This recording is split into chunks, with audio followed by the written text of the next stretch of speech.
Hello, tribe. Welcome back to Doc and the Poet. I am Dr. Brooke Taylor, also known as the Doc, here with my friend, partner in crime, Mr. Devin Porter, known as the Poet. Together we are Doc and the Poet.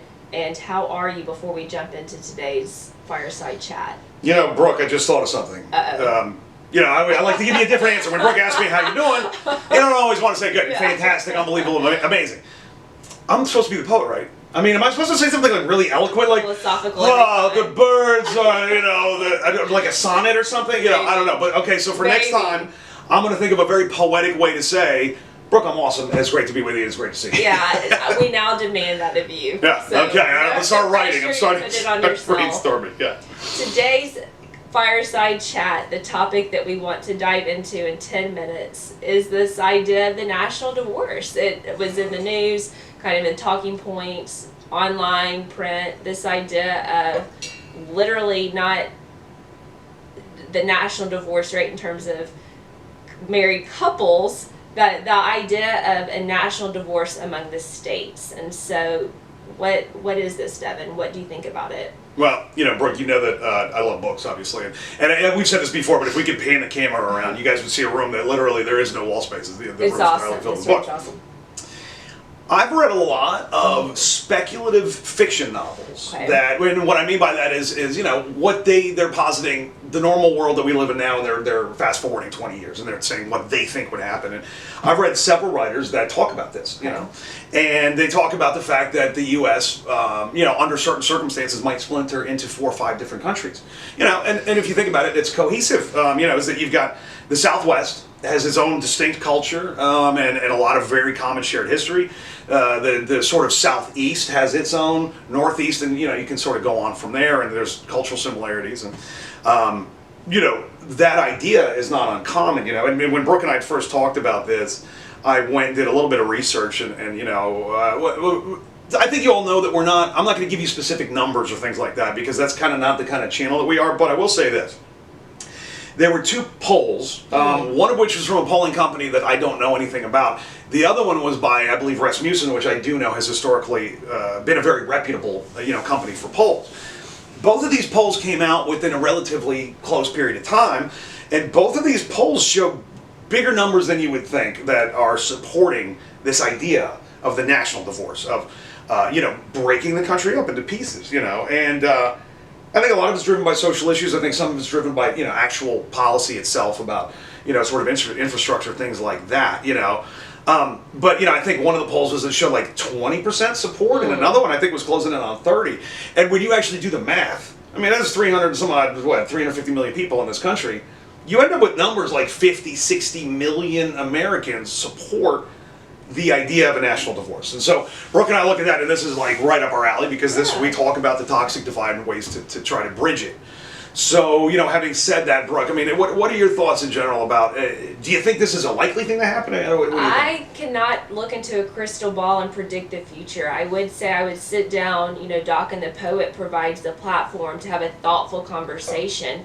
And so if we're bringing the idea of hope, this is an idea, I think is it extreme? I don't know. I appreciate you bringing up the polls. I would want to read this, for myself. I have not read those same polls. For those of you listening, give us comments, feedback of any of the data or research or facts that you're seeing, and if you are in favor or not.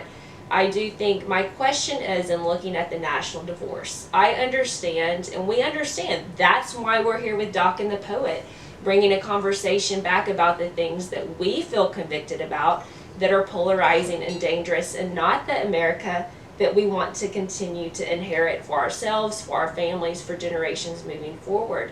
But my question is this not an extreme example? And why could there not be, if there's kind of this upset of the divide, more empowerment of states versus kind of this big federal umbrella? And is that not more of a practical and productive way to remain the United States of America, but to really, power belongs with the states and the people, and how can we not champion that voice for our families, for our community, versus dividing the country, right. Literally. Right.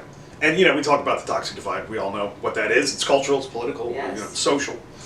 And, this is just a devastating thing, to exist. And when you look at this concept that's being bandied around in the news, the media, that's talking about the potential for this toxic divorce, I don't think you could find a better example of the toxic divide actually played out in real time, And on a practical level, no, it doesn't make any sense. One of the reasons why America has been so powerful on the world stage for so long is that we encompass the entire coast, to either side.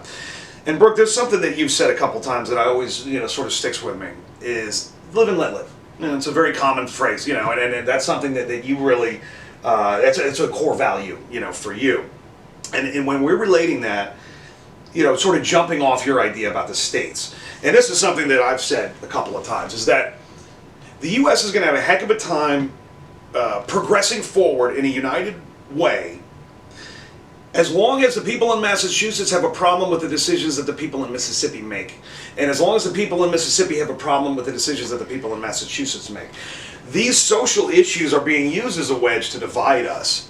And unfortunately, it's been very effective, And so, Brooke, what you're talking about, where if the states had more of a say in their policy decisions, social, economic, not just these social issues, but all of these issues, and we got back to this idea as a country, as a federal way of looking at it, of this live and let live, we get it, and you may find it distasteful, if you're in Mississippi and you go look at the choices that the people have made and what you would consider to be a much more progressive state, you might find it distasteful. And if you're in a very progressive state and you look at the decisions that a conservative state has made, you might go, But there's a certain time when we have to say live and let live, because we still need to be united. We're all in this together, just like you say, you and I say all the time. So in our state alone, Devin, we have close to 150 races on the ballot in November. And so when you look at these races, they say all politics is local. The idea of supervisor seats or House of Delegates or state Senate seats, this is happening all across the country. And you have candidates, I put my hat in the ring, I've campaigned. You have people that run for office that are convicted and want to be agents of change within a community. Go talk to them. When you see items on a ballot that you're passionate about or have an opinion, be a part of the political process on the local grassroots level. Go to a meet and greet, shake a candidate's hand, share your point of views. That people that are running for office, they care, they want to hear from you. At a local level, that's very much fostered. At the state level, is very much empowered and developed. And the question of kind of the big federal umbrella, and that's where my concern and question is on the practical level, how the federal system would divide along a national divorce. Just look at the reality. My background, day job is national security. Think about our military infrastructure, bases that are agnostic to the political spectrum, that serve men and women in uniform day and night, the Constitution of the United States, and those military assets are divided across the spectrum of our continental U.S. borders to keep everyone safe. And so if you start to fragment off those military assets, how would you develop a national policy structure within 4 or 5 regional pockets of the United States? We are not made for division.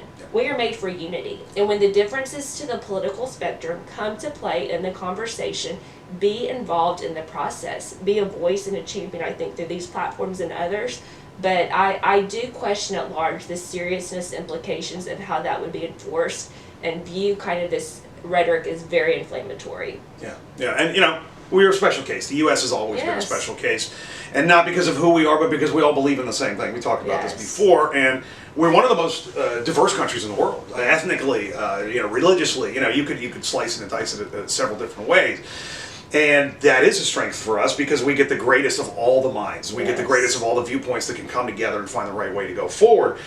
But to allow that to continue to flourish in the way that it has in the past, we need to get that mentality back. I think we've lost it a little. We need to get that mentality back that, hey, you guys, you do you, and we're going to do us, and on the major issues, we all agree, and we're all going forward together. But there's a lot of stuff, and we're going to say live and let live, and we're going to say, okay, I may not like it, but I can live with it, and you guys, you've got your own way of doing things. And if we don't find a way forward in that way, then the strength that we have of the diversity of the U.S., I think, will become a weakness. And that's unfortunate. Doc and the Poet, we take on big topics. We just scratch the surface in 10 minutes. Please share, like, subscribe, give us feedback in the comments. You can find us at Doc and the Poet devin@gmail.com, and we'd love to hear from you on your take of this idea about a national divorce. Right. It's great to do this with you, Devin. As always, it's wonderful to be with you. And, depending on kind of what you all say, we may touch on this Yes. topic again. There's a couple topics There's a lot that we can unpack. yeah, with that it. we may touch on again. And for today, thank you all so much for joining us. And spread the word, like, subscribe, and we will see you next Saturday. Thanks for joining us. Thank you.